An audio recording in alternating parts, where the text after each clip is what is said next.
Evangelho de Mateus, capítulo 24, verso 14, diz assim: E este evangelho do reino será pregado em todo o mundo como testemunho a todas as nações, e então virá o fim. Vou pedir aos irmãos que façam comigo esta leitura. Eu estou usando a Nova Versão Internacional. Vamos todos juntos? Mateus 24, 14, toda a igreja com o pastor. Vamos juntos? E este evangelho do reino será pregado em todo o mundo como testemunho a todas as nações, então virá o fim. Vamos orar ao Senhor. Senhor, nos abençoe na leitura do texto sagrado, na exposição de uma doutrina tão importante, que é a missão que o Senhor tem nos divulgado na Escritura, de que o Senhor está salvando e resgatando a sua igreja, levando para si, ó Deus, um povo que o Senhor mesmo escolheu. Vem nos dar, ó Deus, capacidade de compreender isso e nos dê a dimensão de qual é o nosso lugar nessa linda missão que o Senhor está realizando. É a nossa oração, em nome de Jesus. Amém. Volte a olhar para a Bíblia, para esse texto, Mateus 24, e eu vou fazer uma pergunta. E este evangelho do reino tentará ser pregado. E este evangelho do reino será de alguma forma, haverá um esforço para que ele tente ser divulgado. E este evangelho do reino terá, quem sabe, a ação do inimigo e pode ser atrapalhado. E este evangelho do reino, quem sabe, um dia pode chegar no mundo todo. Essas versões do pastor Carlos Elias estão certas? Qual é a versão bíblica comum? Clara. E este evangelho do reino? Então está decidido. É exatamente o que nós cremos e vemos, a Bíblia diz. Já está resolvido. Está decidido por Deus que Ele fará esta obra chegar. Está decidido por Deus, e Deus decidiu que Ele fará com que este evangelho chegue aonde, irmãos? Ao mundo inteiro. Ele não está dizendo que eu vou fazer isso, que eu sou capaz de fazer isso. Ele não está dizendo que eu, junto com você, nós seremos capazes de fazer isso. Mas Ele está dizendo que Ele vai usar eu, você, esta igreja, todas as igrejas que Ele quiser usar, todas as pessoas que Ele desejar usar, que Ele vai usar as pessoas do mundo inteiro, vai chamá-las para que o evangelho dEle, o reino dEle, seja levado por onde, irmãos? Pelo mundo inteiro. Quando eu acredito nesta expressão e entendo que o meu Deus está em missão para cumprir o que Ele disse e Ele decidiu, pregar o evangelho do reino e levar o evangelho no mundo inteiro, e Ele diz que quando isto acontecer e Ele cumprir esta missão, Ele diz, então virá o quê? O fim. Aqui é aquela tela do The End, do final do filme. Você que joga videogame é o game over. Está no fim. Acabou. Deus está dizendo que Ele tem uma missão que vai do princípio ao fim. Deus está dizendo que Ele tem uma missão que vai do começo ao final. Deus está em missão e Deus vai completar a missão. A promessa é dEle e Ele diz que Ele é fiel e capaz de completar a missão. O apóstolo Paulo sabe tanto e confia tanto num Deus que está em missão e tem o poder de cumprir a missão, que o apóstolo Paulo disse na carta aos Filipenses 1,6, está na pastoral do seu boletim: estou convencido de que aquele que começou boa obra em vocês vai completá-la, veja a missão de Deus, até o quê? O dia de Cristo. O que nós aprendemos quando lemos o Evangelho é algo sobrenatural e poderoso. Deus que está em missão, convenceu o apóstolo Paulo, convenceu a igreja de Filipenses, a igreja aos Filipos, da carta aos Filipenses, convence a cada um de nós que a missão dele é começar uma boa obra e completá-la até quando, irmãos? Até o dia de Cristo. A grande questão então, pastor Felipe, que quero responder nessa noite é, mas onde nós vamos estar nesta missão? Que Deus vai completar a missão, não tenho dúvida, nem posso pregar outro ensino aqui. Que Deus está em missão, não tenho dúvida, nem posso pregar outro ensino aqui. Que o evangelho do reino de Deus será pregado em todas as nações, em testemunho a todas as nações, não tenho dúvida. É uma verdade que Deus disse e Ele vai cumprir. A grande questão é, hoje, e eu pergunto, onde eu estarei? E o que estarei fazendo eu no meio desta grande comissão que recebemos do Senhor para cumprir esse tão grande chamado? Quero lembrar aos irmãos que a missão que Deus nos deu, ela começou no jardim. Gênesis 1, 2 e 3 nos diz que o homem estava perfeito, criado por um Deus perfeito, para viver num lugar perfeito em comunhão com Ele. Mas absolutamente este homem pecou, ele se afastou de Deus e ali começou a missão de Deus. Ali começa um projeto de Deus para recolocar o homem no lugar e numa ordem natural da criação. Um homem que conseguiu corromper com a queda e com o pecado as grandes obras perfeitas do Deus Criador. Naquele jardim o Senhor disse: eu vou enviar aquele que haverá de esmagar o quê? A cabeça da serpente. Começando sua missão ali, Deus vai então de Êxodo até Apocalipse. Deus vai cumprindo suas promessas, vai levantando gerações, assim como tirou Abraão de Ur dos Caldeus, assim como dispersou aquela multidão nas regiões de Babel, e Abraão e Terá estavam naquelas regiões da Caldeia, para formar com esta geração uma grande nação, um grande povo espalhado pelo mundo inteiro. O Evangelho nos diz que a obra da missionária de Deus começa ali e termina onde? Não mais no jardim somente, mas Apocalipse 22 nos diz que a obra de Deus termina numa grande cidade na Canaã celestial. Apocalipse 22 nos diz que nessa grande cidade, pode verificar Apocalipse 22, a partir do verso 1, há um rio muito maravilhoso, não é? Há uma árvore muito maravilhosa, e cujas folhas dessa árvore são para a cura das nações. A Bíblia nos diz em Apocalipse 22 que nessa cidade não há luz, não precisa geradores, não há luz, não há cobradores de luz, não há cortadores de luz, porque a luz de Cristo os ilumina o quê? Dia e noite.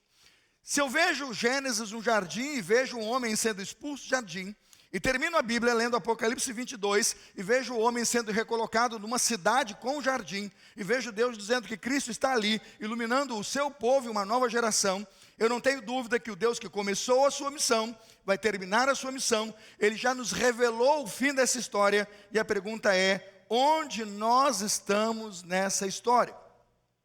Abra comigo Apocalipse capítulo 7, versículo 9, e você verifique claramente o principal objetivo do Santo Deus, quando vai nos colocar o chamado de levar o homem a Cristo, com a imposição de pregar o Evangelho de Cristo. O Santo Deus e poderoso Deus, através da sua palavra, tem uma missão importante para todos nós, e esta missão é levar as gerações dele para estarem diante do trono dele.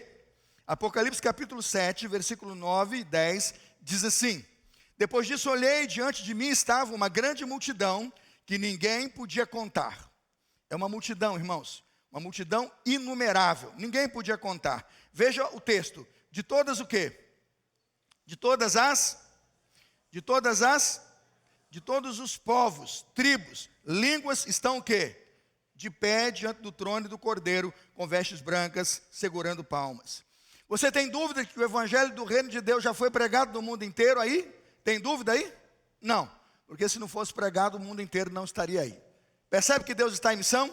Percebe que Ele está anunciando que a missão dele tem sucesso? Percebe que Ele já cumpriu a missão dele na visão escatológica, Ele já terminou a sua missão, e que lá estão todos os povos, línguas, raças e nações diante do trono. Deus não está brincando de ser Deus, Ele está governando o mundo. No capítulo 7 de Apocalipse, versículo 10, diz a multidão que está lá, 7:10, e clamavam em alta voz e diziam: a salvação pertence ao nosso Deus, que se assenta onde, irmãos? No trono. E a quem pertence a salvação? E ao Cordeiro. Quando vejo esta geração diante do trono, eu entendo que Deus está em missão, e a missão de Deus passa por uma grande mensagem que a igreja precisa resgatar e voltar a pregar, e ter certeza de que esta mensagem é sim a mensagem para ser anunciada no mundo inteiro, e é esta mensagem que precisa chegar a todas as nações, para que eu e você estejamos diante daquele trono, nos lembrando que recebemos de Deus uma missão, que Ele nos capacitou para uma missão, que esta missão é possível, é viável, e aos olhos de Deus, ela já está executada pelo poder e pela autoridade dEle. O primeiro ponto dessa noite, irmãos, eu afirmo que Deus, em sua missão de amor ao mundo, anuncia que Jesus voltará para buscar a sua igreja. Quem crê que Jesus vai voltar, levante a mão. Quem crê que Jesus vai voltar, diga amém. Quem crê que Ele vai voltar, diga glória a Deus. Essa é a mensagem da igreja. Eu não sei em que momento nós nos perdemos, eu não sei em que momento da história a igreja vem se desviando ou se afastando dos objetivos dela, mas a mensagem da igreja é: Jesus vai voltar. Tão certo como Ele veio, Ele vai voltar para buscar a sua igreja. Tão certo como Ele veio, viveu entre nós 30 anos de sua vida, 3 anos exerceu o ministério. No ano 33 da sua vida, Ele viveu, morreu e ressuscitou ao terceiro dia. E depois de 40 dias, testemunhando aos discípulos, Ele subiu aos céus. Assim como Ele subiu, nós o veremos voltar. Amém, irmãos? Isso está no Evangelho. Esta é a mensagem da igreja. Gastamos horas hoje ensinando o povo a ganhar dinheiro. Gastamos horas hoje ensinando o povo saúde emocional. Gastamos horas hoje ensinando nossos filhos a se comportar. Gastamos horas hoje para você, ensinando você a viver bem no seu casamento. E há muitas coisas e muitas mensagens da igreja. Mas o que me preocupa é que a igreja tem perdido a centralidade de sua missão, que é ir pelo mundo inteiro e pregar o evangelho a quem? A toda criatura. E o evangelho diz que Cristo veio e morreu por nós. O evangelho diz que Jesus vai voltar para buscar a sua igreja, e eu e você precisamos estar o quê, irmãos? Preparados. Eu não sei em que momento nós deixamos de ser um exército capaz de anunciar a volta de Jesus e a mensagem de sua volta. Veja que no último livro da Bíblia, Apocalipse capítulo 1, você vai abrir comigo, eu quero ver as páginas se mexendo, eu quero ver o tablet piscando, eu quero ver o seu celular descarregado no final do sermão, de tanto que você gastou a bateria para aprender o evangelho de Jesus nessa noite. Apocalipse 1:7, você vai bradar comigo o que diz esse texto na sua Bíblia. Apocalipse 1:7, a versão que você tiver me interessa. Vamos ler juntos? Apocalipse 1:7, todos juntos. Eis que ele vem com as nuvens, e todo olho verá, até mesmo aqueles que o traspassaram, e todos os povos da terra se lamentarão por causa dele. Assim será. Irmãos, repita forte: assim será. Este é o evangelho de Jesus. Não é uma carta brinquedo. O irmão imagina o sofrimento de João na ilha de Patmos, preso lá, recebendo uma revelação dolorida dessa, passando para nós. Ele não está brincando de evangelho, ele está absorvendo o evangelho, ele está transmitindo o evangelho, e está dizendo: Deus que disse que o evangelho vai ser pregado no mundo inteiro, está dizendo que ele vai voltar, todo olho verá, aqueles que o traspassaram vão estar lá. Você tem noção do que isso significa? Há quantos anos aqueles que ultrapassaram Jesus morreram? Você acha que tem o que na sepultura deles lá? Nem sei se a sepultura desses caras existe mais, né? Já foi aterrado, soterrado, foi invasão, reinvasão, terra acima de terra. Diz que Jerusalém já tem metros e metros de tanto monturo que acumulou. Quando eu penso que esses que transpassaram Jesus morreram e já estão sepultados há milhares de anos, a afirmativa do nosso Deus é que essa gente vai estar de olho em Jesus quando Ele voltar. Diga glória a Deus. Isso é um poder sobrenatural, isso é uma ação do nosso Deus, mostrando que Ele tem o controle da história, e que Ele conhece todos os homens da história, do início ao fim, e Ele ama a todas as gerações, Ele terá o poder de se encontrar com todas elas. No Evangelho de Mateus 24, nós temos a pergunta dos discípulos a Jesus, sobre como podemos perceber a volta dEle, e quais sinais teríamos da sua vinda. Abra o Evangelho de Mateus, capítulo 24, verso 3, e veja que temos duas perguntas muito claras e são separadas sobre a volta de Jesus e sobre o sofrimento de Jerusalém nos anos de 30 a 70 depois de Cristo. Veja aí, Evangelho de Mateus, capítulo 24, verso 3 diz assim: tendo Jesus se assentado no Monte das Oliveiras, os discípulos dirigiram-se a ele em particular e disseram: há duas perguntas. Quais são? Primeira pergunta, todos, dize-nos quando acontecerão essas coisas. Eles querem saber do conflito em Jerusalém, da destruição do templo e de tudo aquilo que eles estão conversando. São fatos históricos do que está naquele momento para acontecer. Mas eles têm uma segunda pergunta muito importante. Você tem que interpretar o texto à luz dessas duas perguntas que estão aqui, de uma terceira que está mais à frente. Se você não souber fazer isso, você não vai entender o texto. E o texto precisa ser interpretado na hermenêutica das respostas que Jesus está dando. A segunda pergunta é por demais interessante. Qual é a segunda pergunta? E qual da tua vinda e do fim dos tempos? Aqui nós temos claramente, irmãos, o ensino que Jesus vai começar a dar aos seus discípulos, de que eles precisam estar preparados, não agora para a vinda, porque ele já veio, mas para a volta dele. Veja a partir do versículo 4 que o Senhor Jesus responde, são os sinais evidentes de sua volta, de uma história que Deus está cuidando, vai acontecer, ela já aconteceu, ela se repete, mas quando Ele voltar, esses sinais serão encontrados na sua segunda vinda. Evangelho de Mateus 24, versículo 4, Jesus respondeu: cuidado que ninguém o quê? Os engane. Haverá muita confusão, muito ensino trocado, muitas teorias, algumas delas pré-milenistas, amilenistas, pós-milenistas, sensacionalistas, dispensacionalistas, que ninguém vos engane. É para olhar para a Bíblia, se manter firme na Bíblia e perguntar: Senhor, quais são de fato os sinais da sua vinda? Ele diz, versículo 5, muitos virão o quê? Em meu nome dirão, eu sou o Cristo. Esses são o quê, irmãos? Anticristo, falso Cristo. E muitos serão o quê? Enganados por esse anticristo. 6, vocês ouvirão falar de guerras, rumores de guerra, mas não tenham medo, é necessário que tais coisas aconteçam, mas ainda não é o quê? Não é o fim ainda, porque o evangelho terá que ser pregado aonde? No mundo inteiro. Deus continua em missão. É interessante que João, irmãos, tem em mente, pelo Espírito Santo, toda essa história dada por Jesus sobre os sinais da sua vinda. E você consegue ser reportado comigo agora à ilha de Patmos e perceber como João começa a divulgar a volta de Jesus e ele faz com que os sinais que Jesus Cristo deu aos seus discípulos sejam repetidos por ele no livro escatológico, onde temos o prenúncio da volta de Jesus, segundo o capítulo 1, né, de Apocalipse 1:7, de que ele vai voltar e aqueles que o traspassaram vão vê-lo e todo mundo verá nas nuvens. João vai no capítulo 6 de Apocalipse, se quiser conferir, faça isso. Apocalipse 6:4, ele vai começar a fazer um paralelo exatamente sobre o grande sermão escatológico de Jesus e os sinais da sua vida, e começa a mostrar em Apocalipse capítulo 6, versículo 4, que esta linguagem escatológica de cores e de cavalos, ela é simplesmente uma linguagem simbólica, capaz de expressar tudo aquilo que Jesus Cristo mesmo disse serão os sinais da sua vinda. Apocalipse 6:4 vai reproduzir o texto de Mateus 24, versículos 5 e 6, quando ele diz assim, Apocalipse 6:4. Então saiu um cavalo, a cor do cavalo é o quê? É a cor dos soldados romanos, é a cor da guerra do Império Romano. Seu cavaleiro recebeu poder para tirar a paz da terra e fazer que os homens se matassem o quê?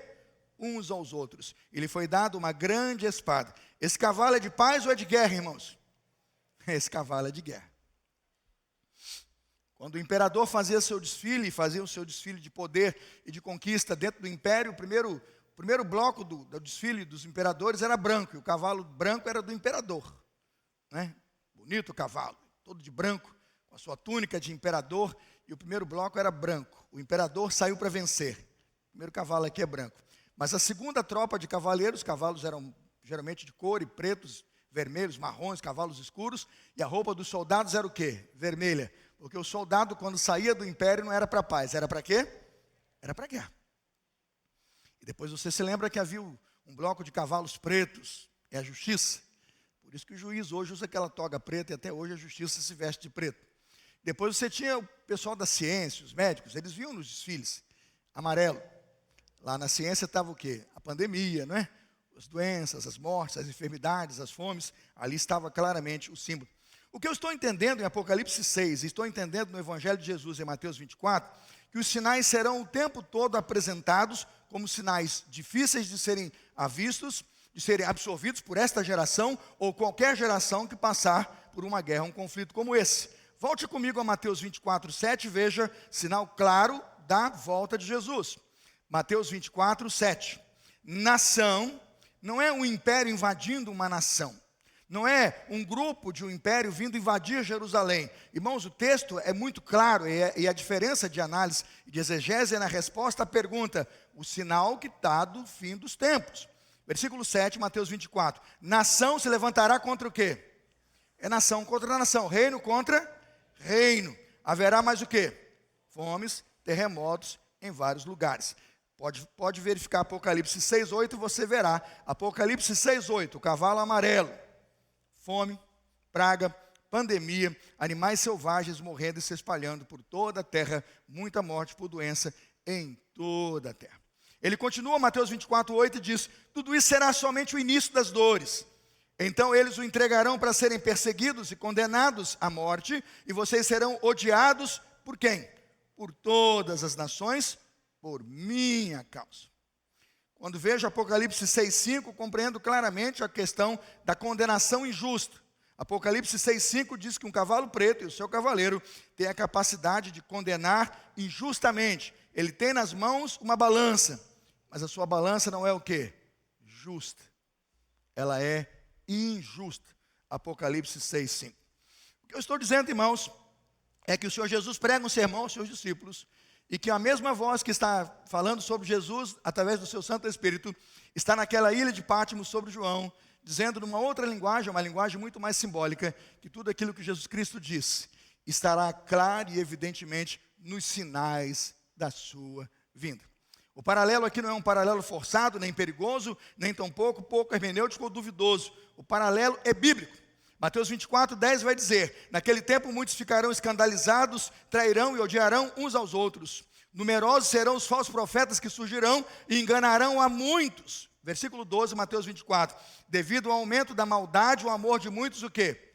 O amor de muitos esfriará. Verso 13. Mas aquele que perseverar até o fim, repita comigo. Mas aquele que perseverar até o fim. Este evangelho chega do mesmo som, com a mesma força, aos ouvidos de João, aos olhos de João, na ilha de Patmos. O ensino de Jesus pregado àqueles discípulos está de novo na mente de João, numa linguagem a um povo que ele queria contar de uma maneira que aquele povo pudesse entender. Em Apocalipse 2,10, o próprio João vai dizer: não tenha medo. O que você está prestes a sofrer, saiba que o diabo lançará algum de vocês na prisão, ele vai prová-los, diz ele: vocês sofrerão perseguição durante 10 dias. Uma carta a Esmirna, Apocalipse 2,10. Mas ser fiel o quê? Até a morte, e dar-te-ei o quê? A coroa da vida. Aquele que perseverar até o fim será salvo. Ser fiel até a morte, dar-te-ei o quê?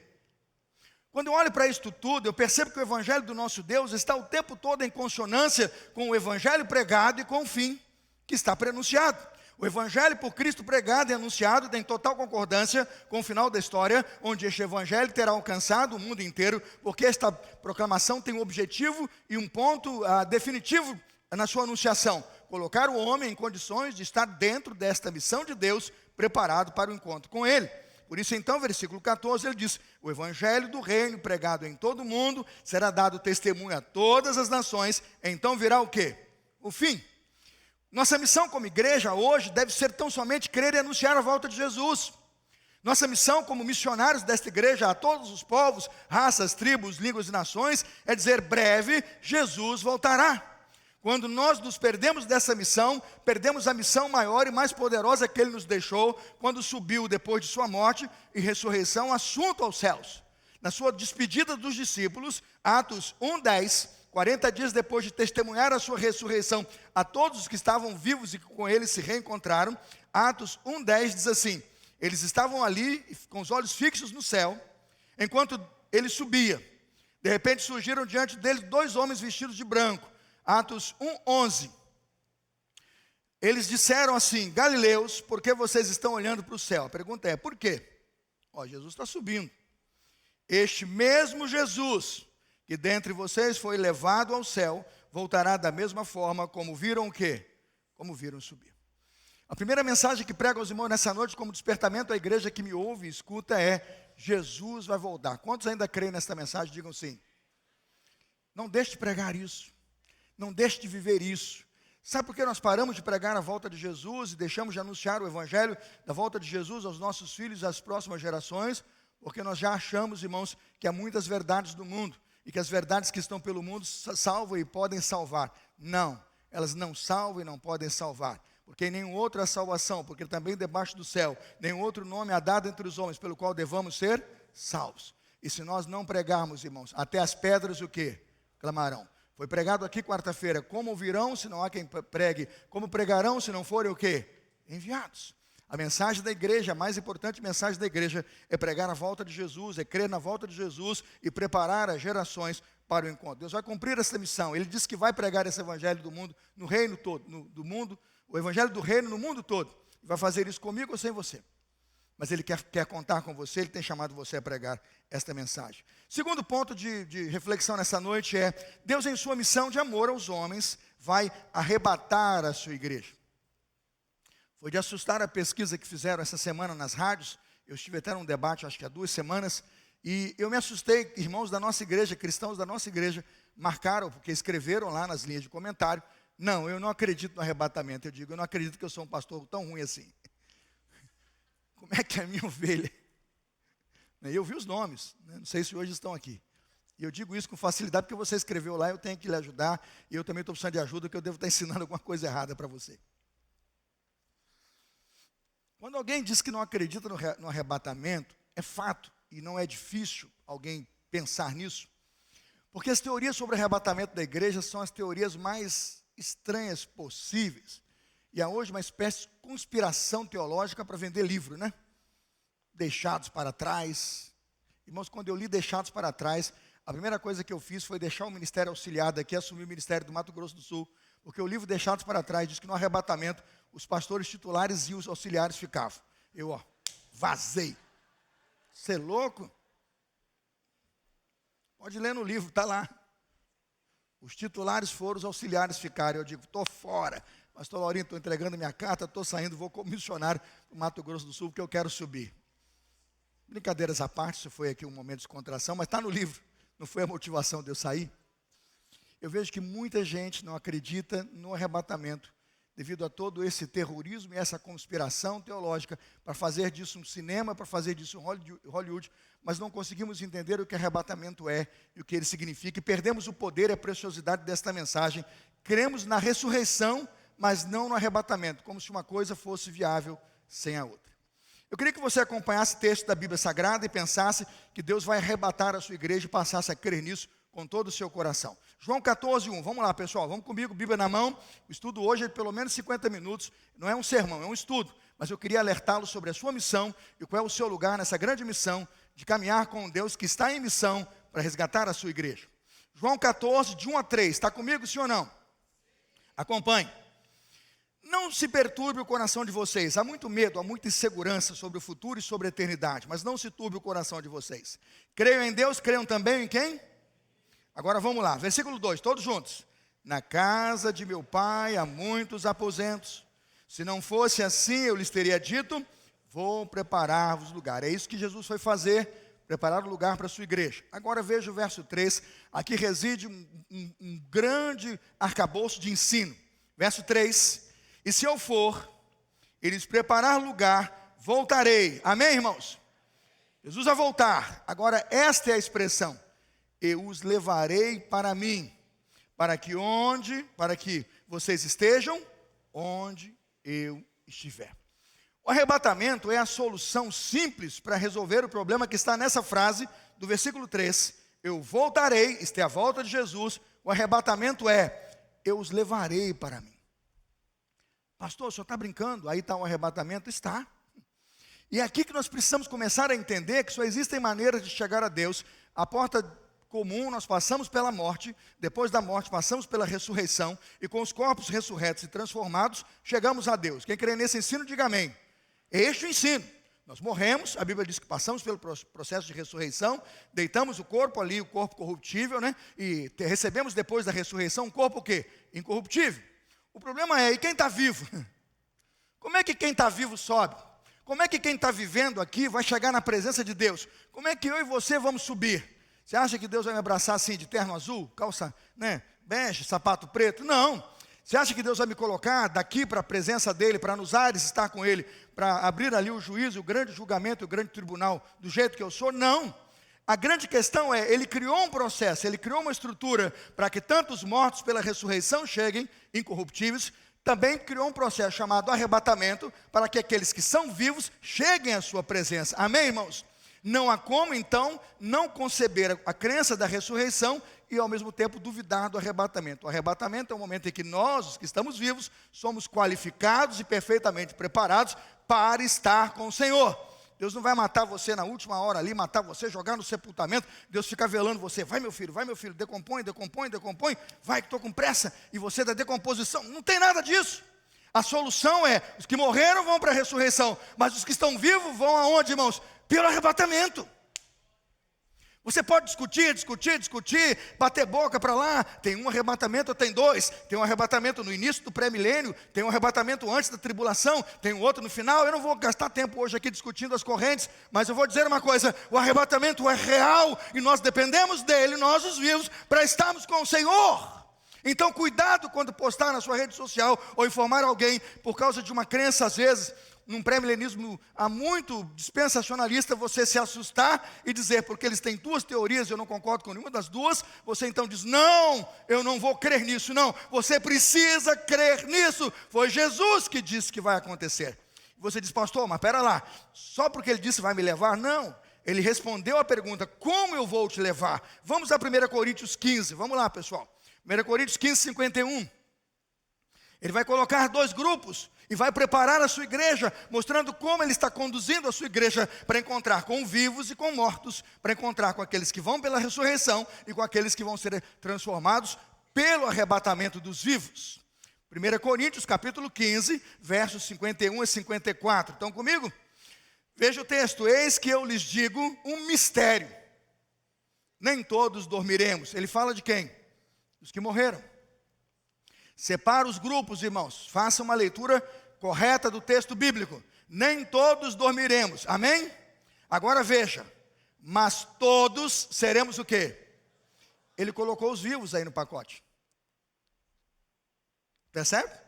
Nem todos dormiremos. Tem um grupo que vai morrer. Eles vão ser transformados. Porque eles morreram e vão pela ressurreição.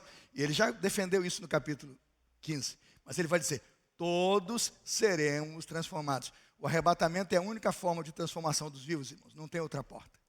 Deus não vai criar outra porta. Veja 52. Olha só como acontece rápido. Estamos em 1 Coríntios 15, 52. Para quem está em casa, está aumentando o pessoal em casa, eu fico feliz. Vai chegando mais gente para estudar a Bíblia conosco. No momento, no abrir e fechar de olhos, ao som o quê? É da primeira ou da última, irmãos? Aprenda a ler a Bíblia. Pois a trombeta soará, os mortos ressuscitarão incorruptíveis. Ele está dando a dica de como se dá o encontro da igreja com o Senhor. A primeira porta é a ressurreição. Os mortos vão ressuscitar o que, irmãos?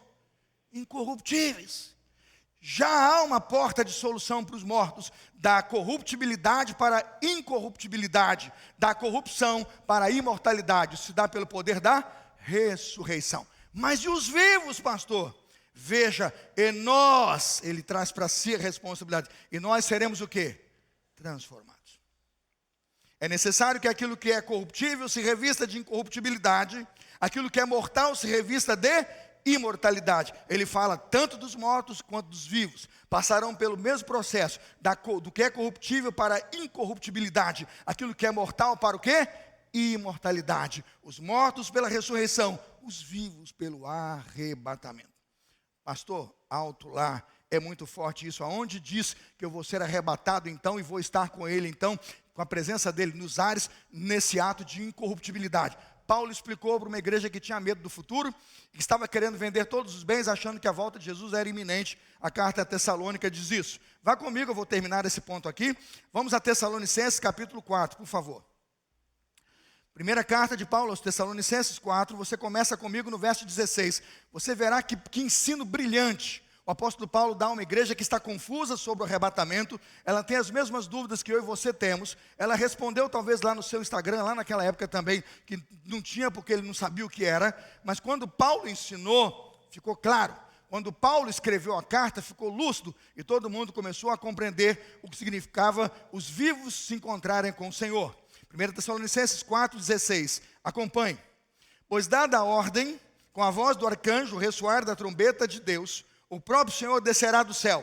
Quem crê nisso? É a Bíblia que diz, eu creio nisso, Deus está em missão, Ele vai chegar nesse dia na nossa história. Ele diz assim, os mortos em Cristo ressuscitarão por último. Ainda bem que vocês estão atentos. Os mortos em Cristo ressuscitarão primeiro. Ato primeiro, mortos ressuscitados. Ato contínuo. Pastor Joel, você está direitinho aqui hoje? Qualquer coisa você me chama a atenção. Eu sei que a escola às vezes é diferente, né? Mas estamos na Bíblia. Vamos lá? Veja 17. Primeiro, mortos ressuscitados. Depois, o que acontece? 17. Depois disso, os que estivermos vivos, seremos o quê? Não, eu não creio no arrebatamento. Eu digo, vai ler a Bíblia, crente. O que você está fazendo? Está vendo o Jornal Nacional? Está perdendo tempo. Nem o jornalista que faz jornal acredita mais naquilo. E ele já disse isso aí fora. Gente, pelo amor de Deus, está no Evangelho de Jesus? Está na Bíblia? Está numa carta de Paulo a uma igreja que tinha problemas com a volta e com a parousia? Está. Tanto em 2 Tessalonicenses 2, como 1 Tessalonicenses 4, o ensino é claro. Nós seremos arrebatados. Mas nós quem? Depois disso, nós os que estivermos o quê, irmãos? Arrebatamento é para os vivos ou para os mortos? É para os vivos. Obviamente que os ressuscitados vão também, Porque agora, glorificados junto com os arrebatados, que foram transformados vivos, eles subirão para descer com Cristo dos ares. É ali que Cristo monta o seu tribunal, e não é para julgar a igreja, não. A igreja já está julgada. Ela já está na cruz, perdoada, lavada e remida no sangue do Cordeiro. O tribunal é montado com os salvos, com os santos, os que vão ressuscitados e com ele, para julgar os ímpios. Porque são eles que negaram a fé e sua crença em Jesus. A Bíblia diz, quem crer está salvo, quem não crer já está o quê? Condenado. São os ímpios que vão ficar espantados. No dia da sua ressurreição, os ímpios ressuscitarão da morte, o que é da segunda morte, e vamos para uma morte ainda pior, que é a perdição eterna. Mas é isso que o Evangelho diz, que nós como igreja, nós os santos, seremos arrebatados juntamente com ele nas nuvens. Veja, 17, para o encontro com o Senhor nos ares. E assim estaremos com quem? Com o Senhor para todo sempre. Mensagem da igreja. Um cristão precisa crer tanto na ressurreição dos mortos, quanto no arrebatamento dos vivos. O arrebatamento é a forma pela qual os vivos serão transformados para estarem com o Senhor e viverem com Ele por toda a eternidade. Amém? Terceiro ponto, irmãos, Deus em sua missão de amar os cristãos, vai também preservá-los no dia da grande tribulação. Agora é um silêncio geral. Quase que não vou ouvir amém. Não é? As esposas vão sentar perto dos maridos, alguns filhos vão descer procurar os pais, porque aqui falamos da grande o quê? Tribulação. Haverá uma grande tribulação, Apocalipse 3:10, acompanhe comigo, Apocalipse 3:10. Visto que você guardou a minha palavra de exortação à perseverança, eu também o guardarei da hora da provação, que está para vir sobre todo o mundo, para pôr à prova os que habitam aonde? Os que habitam a terra. Quem falou sobre essa grande tribulação e essa grande provação que estará sendo colocada para o mundo inteiro? Evangelho de Mateus, capítulo 24, volte lá. Evangelho de Mateus, capítulo 24, versos 21 e 22, do ensino de Jesus sobre os sinais da sua vinda e como ele voltaria para buscar a sua igreja. Mateus 24, 21 e 22 diz assim: porque haverá então, Mateus 24, 21, grande tribulação. Interessante a frase, irmãos, destacada, como nunca houve desde o princípio do mundo até agora, nem jamais haverá. Irmãos, nada se compara. Verso 22 mostra o tamanho desta aprovação e como Deus vai usar de misericórdia com os eleitos. Verso 22. Se aqueles dias não fossem abreviados, ninguém o quê? Ninguém sobreviveria. Mas por causa dos eleitos, o que é que Deus faz? Por causa dos eleitos, aqueles dias serão o quê? Me perguntaram assim: pastor, a igreja vai sair antes da tribulação? Os chamados pré-tribulacionistas.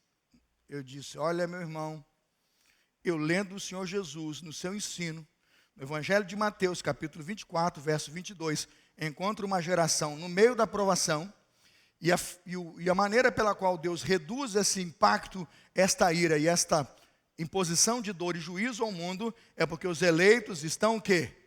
No meio dela. Então, para que eu seja pré-tribulacionista, a minha percepção é muito difícil de aceitar.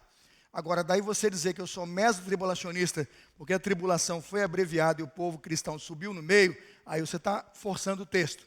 Porque diz que foi todo abreviado. Então, na verdade, ela chegou no final. E aí eu estou mais para ser o quê? Pós-tribulacionista. Pescou a minha interpretação do texto aqui? Se ele abreviou, ela chegou no final. E se eles ficaram no final, quando ela foi abreviada, eles não saíram no meio. Eles saíram aonde? No final. Isso é importante? Não. Mas nos dá uma boa leitura do texto e nos faz entender o quê?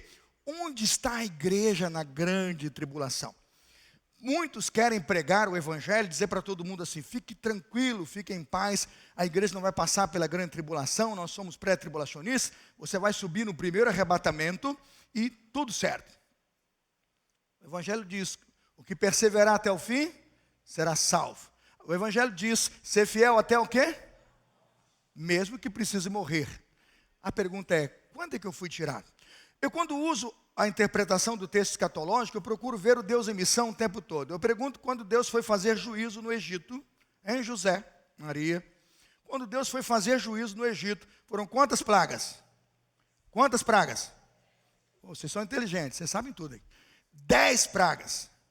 Primeira praga, segunda praga, terceira praga, teve gafanhoto, teve praga dos animais, teve a noite escura, né? Aquela noite terrível, escura, teve chuva do céu, né? Fogo do céu, teve o rio que se tornou em sangue, a matança dos primogênitos. No meio das 10 pragas, eu pergunto, o Egito estava fora ou dentro da provação?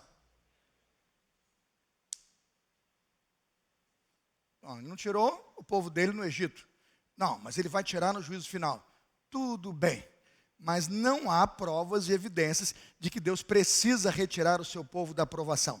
O que o Evangelho diz é que Deus vai cuidar do seu povo no meio da provação. É isso que o Evangelho diz. É isso que eu creio. Veja que quando mataram aquele cordeiro, passaram o sangue nas portas, para quando o anjo da morte passasse, na casa do cristão, na casa do salvo de Jesus, na casa daquele que está na missão de Deus, a morte chegou sim ou não? A morte não entrou. E mais, quando o Egito todo estava em trevas, na casa do povo de Deus havia o quê? Havia luz. Então eu pergunto, você crê que Deus pode guardar o seu povo no meio da provação, sim ou não? Então você precisa pregar isso para as pessoas.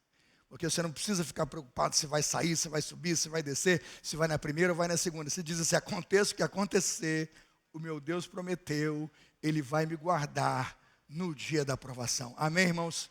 É muito mais do que interpretação, é confiança bíblica, é muito mais do que interpretação. Dias difíceis virão, mas é crer que o nosso Deus virá sobre a sua igreja. Quando vemos Apocalipse 16:1, percebemos que a ira de Deus é algo terrível. Percebemos que a ira de Deus, o juízo de Deus sobre o mundo é algo terrível. Apocalipse 16:1, 7 são as taças da grande tribulação. 7 são as taças do grande juízo de Deus. E mais, Apocalipse 16:17, o 7º anjo derramou a sua taça e no ar, o santuário, saiu uma forte voz que vinha do trono e disse, está feito. Significa que não vai ter escolha, não há escapatória, o juízo de Deus virá sobre o mundo. Mas a igreja precisa estar pronta, certa, e na teologia da esperança crer, Deus está conosco, amém, irmãos? Eu estarei com vocês, disse Jesus, até o quê? Até a consumação dos séculos. Ele fala do fim do mundo, ele fala do fim dos tempos, ele fala quando a história toda terminar, eu estarei com vocês. Perceba que todo esse caos, que todo esse sofrimento, sim, tem uma justificativa, é a grande tribulação. Mas a Bíblia diz o tempo todo que o nosso Deus estará conosco para nos proteger, para nos guardar e nos livrar, ainda que seja no meio da tribulação. Quarto ponto, e vamos caminhando para o final. Deus, em sua missão de amor aos homens, tornará triunfante a atuação de sua igreja na terra, proporcionando um tempo de paz, de grande prosperidade espiritual, amarrando Satanás no que chamamos de milênio. O milênio é um tema controvertido no ensino da escatologia, o milênio é um tema que divide opiniões. Há milenistas, pré-milenistas e pós-milenistas. Não me interessa nada disso aqui. A minha preocupação maior e primeira aqui é dizer a você o que de fato consigo perceber no ensino do milênio. Abra comigo Apocalipse 20 e vamos ver literalmente o que diz o texto, como na literalidade do texto, e vamos perceber se há ou não um uso de linguagem simbólica, e na minha percepção sempre há. Apocalipse 20, a partir do versículo 1. Apocalipse 20, a partir do versículo 1. Os 1000 anos. Vi descer do céu um anjo que trazia na mão a chave do abismo e uma grande corrente. Versículo 2. O que esse anjo faz? Estão comigo? 2, vamos ler juntos? Ele prendeu o dragão, a antiga serpente, que é o diabo, Satanás, e o acorrentou por... Está aí. Não, mas aí não dá para crer. Isso aí é muito forte, muito fora. Irmão, se você não crê na Bíblia, crê em você mesmo e qualquer outra coisa que você quiser crer. Mas você não vai crer no Evangelho. O Evangelho ensina e diz que o Senhor determina e faz com que o ato de cativeiro e de prisão do inimigo seja real, e ele perde o poder e a capacidade de atuar sobre pessoas que Deus decidiu preservar. Isto é um milênio. Quando vemos isso, a pergunta a fazer é 1000 anos. Eles são literais, 1000 anos. Você vai contar 1, 2, 3, 1999, 999 mil. Quem é que acredita que o milênio é literal? Levanta a mão. Quem acredita? Tem alguns, né? Quem acredita que é uma linguagem simbólica? Levante a mão. A maioria.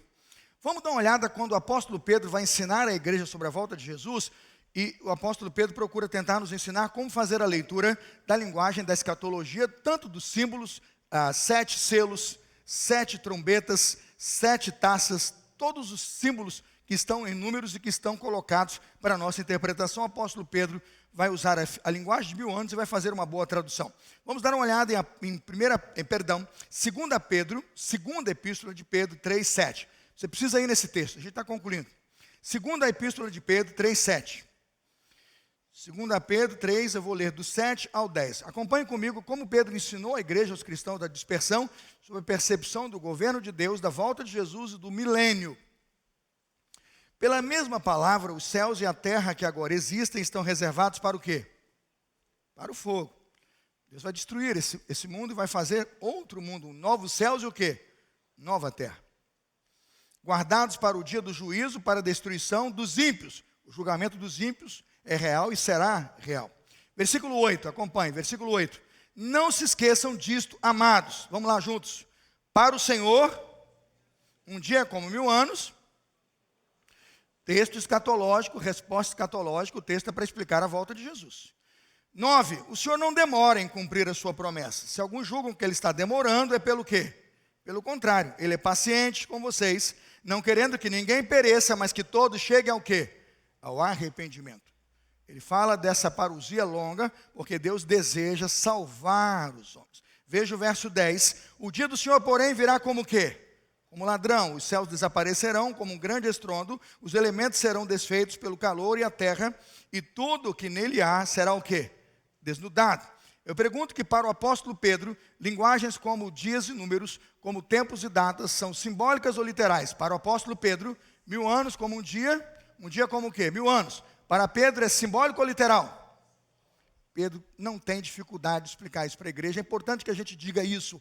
O apóstolo Pedro não teve dificuldade de falar da volta de Jesus e dizer que no calendário de Deus a conta é outra, que no calendário de Deus o tempo é outro, que a linguagem é usada para você entender uma ação dele em que ele protege a igreja dele e protege aqueles que são deles da ação de Satanás. Vejamos então agora como fica a questão do milênio para nós, igreja de Cristo. Alguns vão dizer que a presente condição dos justos que estão no céu aguardando o juízo é o milênio, pois lá os justos estão no céu, debaixo do trono de Jesus, aguardando o juízo final. É uma boa explicação, mas não atende à ideia de um milênio em toda a terra.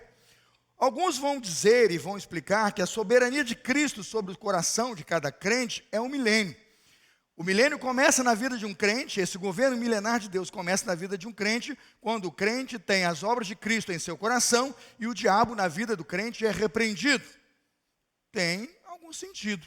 Dá uma olhada em Mateus 12, 28. Vamos fechar alguns textos e vamos procurar, na linguagem simbólica, mas também prática do Evangelho, quais foram os ensinos de Jesus sobre essa ação de amarrar o diabo e de afastá-lo de ações contra a igreja e o seu povo. Mateus 12, 28 e 29. Estão comigo? Veja Mateus 12, 28. Acompanhe. Cristo vai amarrar o diabo e vai mostrar que contra o cristão e a igreja, ele já não vai ter poder.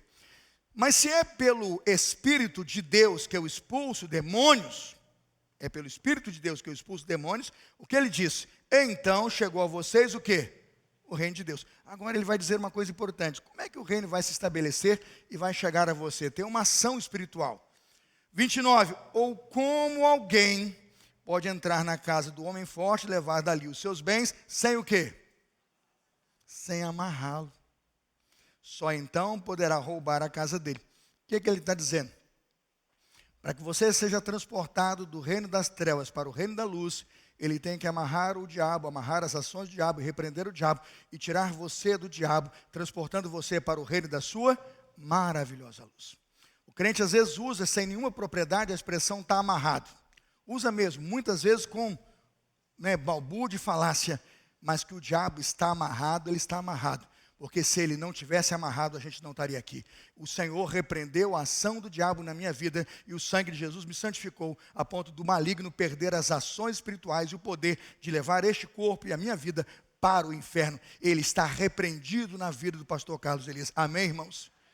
Este evangelho está na Bíblia o tempo todo para cada um de nós. E é por isso que nós estamos aqui, porque o diabo perdeu o poder de sua ação e de sua atuação sobre nós.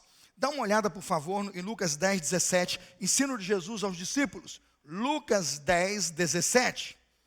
Os 72 voltaram alegres e disseram: Senhor, até o quê? Os demônios se submetem a nós em teu nome. Lucas 10, 17. Lucas 10, 18. Ele respondeu: e vi Satanás fazendo o quê? Eu vi Satanás caindo do céu como um relâmpago. Ele foi tirado do seu lugar de poder. Ele é retirado do seu lugar de domínio. 19. Eu lhes dei autoridade para o quê, irmãos?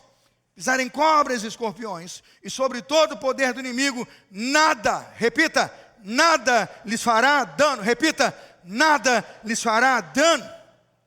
Quando eu olho o poder do evangelho como esse, eu pergunto: por que nós estamos não apropriados dessa verdade? Por que nós não estamos perto dessa verdade? Nós não assumimos como verdade, nós não entendemos o que o reino de Deus é, nós não entendemos o que o poder de Jesus é, e como o inimigo deseja, como Deus deseja que o inimigo esteja amarrado, afastado e repreendido na igreja do Senhor Jesus. Amém, irmãos?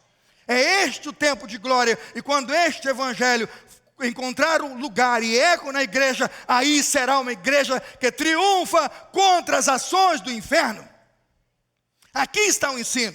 Esse é o ensino puro e simples de Jesus aos discípulos e deve ser reverberado por todas as nações. Veja o ensino do evangelho, da epístola de João, 1 João 5, 18 e 19. Sabemos que todo aquele que é nascido de Deus, 1 João 5, 18. Sabemos que todo aquele que é nascido de Deus não está no pecado. Aquele que nasceu de Deus, aquele que nasceu de Deus, Deus o protege. E o maligno o quê? Não o atinge. E o maligno não o atinge. Quem crê nisso, diga amém. Então está amarrado em nome de Jesus ou não está?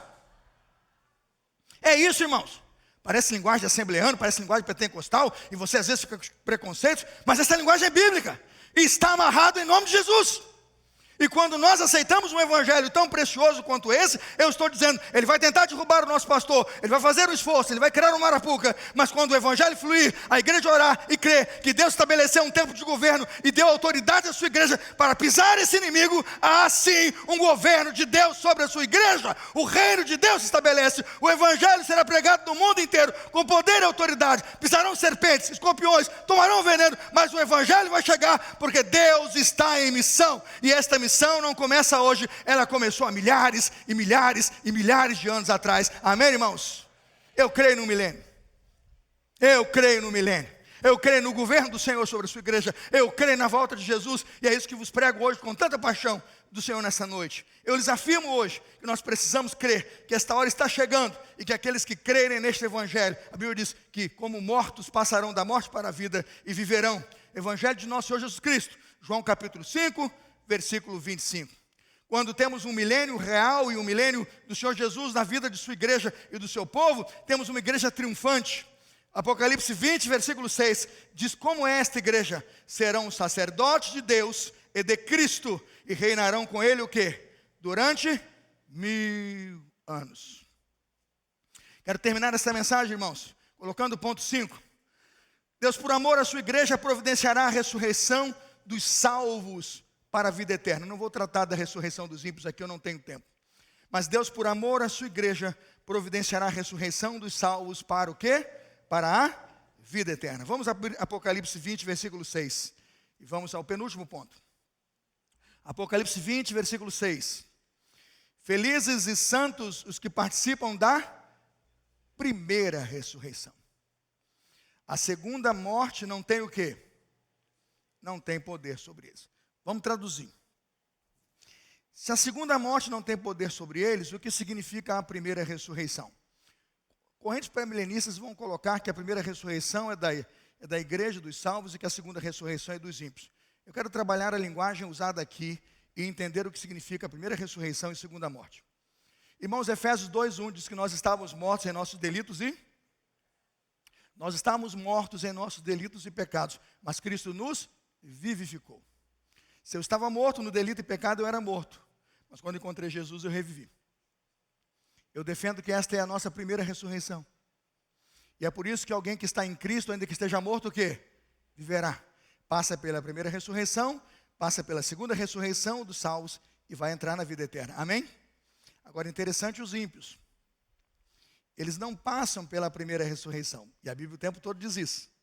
E na verdade diz que eles vão experimentar a segunda morte. Por que eles vão morrer duas vezes? Porque não passaram pela nova vida, não aceitaram Jesus. Quando eles morrem mortos. Mortos em seus delitos e pecados. A morte física é a primeira morte, somatopsíquica. É a morte do corpo. A primeira morte de um ímpio é a morte física. Mas a segunda morte é o que, irmãos? A condenação eterna. Esta é a segunda morte. E por isso eles não têm salvação. Porque vão herdar e receber o dano da segunda morte. Eles só poderiam fugir dela e sair dela se passassem pela primeira ressurreição. Estávamos mortos em nossos delitos e pecados, mas Cristo nos vivificou. Pastor Lucas, está ok?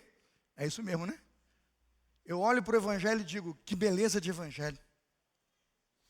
Que beleza de Evangelho que nos ensina a crença na ressurreição em todas as dimensões que a ressurreição nos propõe e nos impõe crer e pensar. 1 Coríntios 15, verso 12, vamos comigo, eu vou terminar. Vamos lá, pessoal, já indo para a conclusão. 1 Coríntios 15, 12, acompanhe que beleza é o Evangelho da ressurreição e como nós precisamos crer nele e pregá-lo como mensagem. Todo missionário da igreja tem que anunciar a mensagem da ressurreição. 1 Coríntios 15, 12. Ora, se está sendo pregado que Cristo ressuscitou dentre os mortos, como alguns de vocês estão dizendo que não existe ressurreição. Se Cristo morreu e ressuscitou, ressurreição existe. Sim, irmãos. Sim, Jesus ressuscitou. 13, ele diz, olha o perigo. Se não há ressurreição dos mortos, então ele diz o quê? Cristo não ressuscitou. Ressurreição não existe. 14, se Cristo não ressuscitou, é o quê?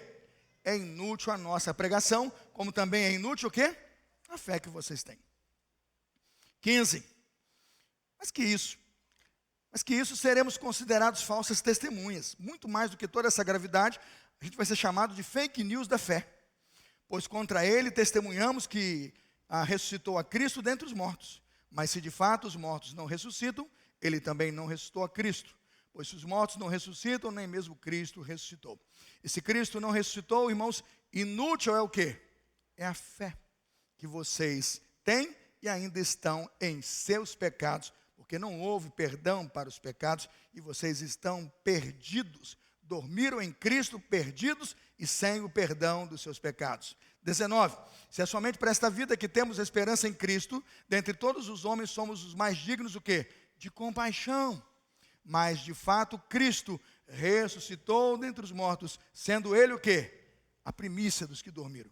Se eu creio na ressurreição de Jesus Cristo, a pergunta é, eu creio na minha ressurreição, porque ele disse que vai nos ressuscitar no último dia. E como ele disse, por que ele fará isso? E por que creio na ressurreição, na volta de Jesus? Verso 42, 1 Coríntios 15, 42. Fica conectado, se piscar já era. 1 Coríntios 15, 42. Assim será com a ressurreição dos mortos. Explicando agora a ressurreição de nós todos que passamos pela sepultura. Assim será a ressurreição com os mortos. 42. O corpo que é semeado é perecível e ressuscita o quê? Imperecível. Está lá. 1 Coríntios 15, 42. Veja o 43. É semeado em desonra e ressuscita o quê? Em glória. É semeado em fraqueza e ressuscita o quê? Em poder. É semeado em um corpo natural e ressuscita o quê? Eu creio na ressurreição. Quando ela vai acontecer e quando nós seremos transformados de um homem natural para um homem espiritual e quando nós teremos esse corpo que Cristo tem hoje. O corpo que nós vamos ter na ressurreição é o corpo que Cristo tem hoje. Ele é a primícia dos que morreram. 1 Coríntios 15, 52. Quando vamos receber esse corpo? Veja aí, 1 Coríntios 15, 52. Será assim, num momento, num abrir e fechar de olhos, ao som o quê? Ao som da última trombeta. É a sétima trombeta. Pois a trombeta soará, os mortos ressuscitarão incorruptíveis, e nós seremos o quê? Quem crê nisso, diga amém. Não sei por que nós paramos de pregar isso. Eu não sei porque perdemos a essência da mensagem da igreja, de um Deus que está em missão para colocar todo o povo, raça, língua e nação debaixo do trono dele. Sabe por que nossos missionários abandonaram o campo e nossas igrejas estão perdendo, e faltam mais de 60 mil missionários lá em algumas regiões? Porque perdemos a noção de que quando essa trombeta tocar, essas pessoas precisam estar prontas para o encontro com Jesus. Eu quero terminar, irmãos, eu quero pensar se você crê ou não no juízo final, é o último ponto. A missão de Deus reunirá todos nós, todos os homens, no dia do juízo final. Quem crê no juízo final, levante a mão. Pode abaixar. Quem tem medo do juízo final? Graças a Deus. Ninguém. Graças a Deus. Apocalipse 20, versículo 11. Vamos lá, vamos terminar. Apocalipse 20, 11. No juízo final, Cristo se assenta no trono como juiz. Absolutamente como juiz para julgar toda a terra. Em Apocalipse 20, 11 está escrito: depois disso vi um grande trono branco, e aquele que nele estava sentado. A terra e o céu fugiram da sua presença, e não se encontrou lugar para eles. Apocalipse, Atos 17, 31, no sermão, dentro do Areópago, aos judeus, aos gentios, especialmente aos gregos que estão ali com culto a tantos deuses, menos ao Deus verdadeiro, o apóstolo Paulo pregou Atos 17, 31. Foi ele Deus, o Deus dos vivos, o Deus dos mortos, o único Deus vivo e verdadeiro, que estabeleceu um dia em que há de julgar o mundo com justiça por meio do homem que designou. Ele deu provas de que vai julgar o mundo com justiça por meio desse homem, quando o ressuscitou dentre os mortos. Atos 17, 31. Sabe, irmãos, aqueles que rejeitaram Jesus como advogado, vão enfrentá-lo como juiz. Aqueles que não acolheram a defesa do Filho de Deus na cruz e a defesa dele para a sua salvação e vida eterna, vão ter, irmãos, a terrível dor de vê-lo como juiz, de bater o martelo e a sentença e dizer: em pecado e condenado por toda a eternidade, porque abandonaram a única porta ao céu e o único caminho a Deus. Não duvide, igreja, creia, Deus vai completar a sua missão. Não duvide, igreja, creia, este evangelho do reino será pregado no mundo inteiro, porque o Deus que disse isso tem poder de fazer. Fará isso comigo, com você ou sem você. Apocalipse 21, versículo 6 nos diz quem é esse Deus. Ele disse, Apocalipse 21, 6, está feito. Eu sou o alfa, o ômega, o princípio e o fim.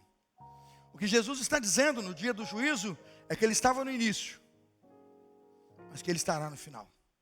O que ele está dizendo é que tudo que aconteceu no início tem a sua visão, a sua supervisão e está diante do seu controle. Mas ele é o fim e ele vai julgar os povos com justiça e retidão. Apocalipse 22, versículo 20 diz: Maranata, aquele que dá testemunho dessas coisas diz: sim, vou voltar em breve. Amém. Vem, Senhor Jesus. Vem buscar a sua igreja. Quando olho para essa escritura, me apaixono a cada dia por ela, para olhar para esse texto e pensar num Deus que se preocupou comigo todos os dias da minha vida.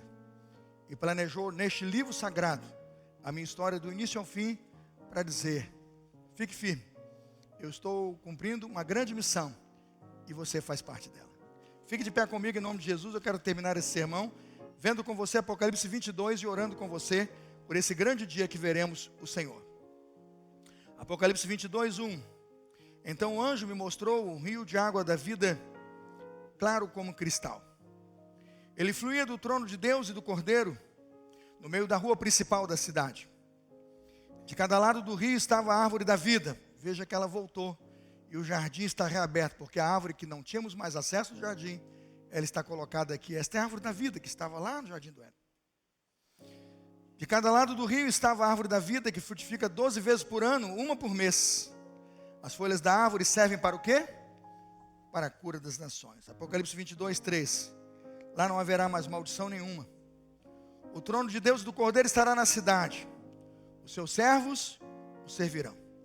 Eles verão a sua face e o seu nome estará na testa deles. Não haverá mais noite.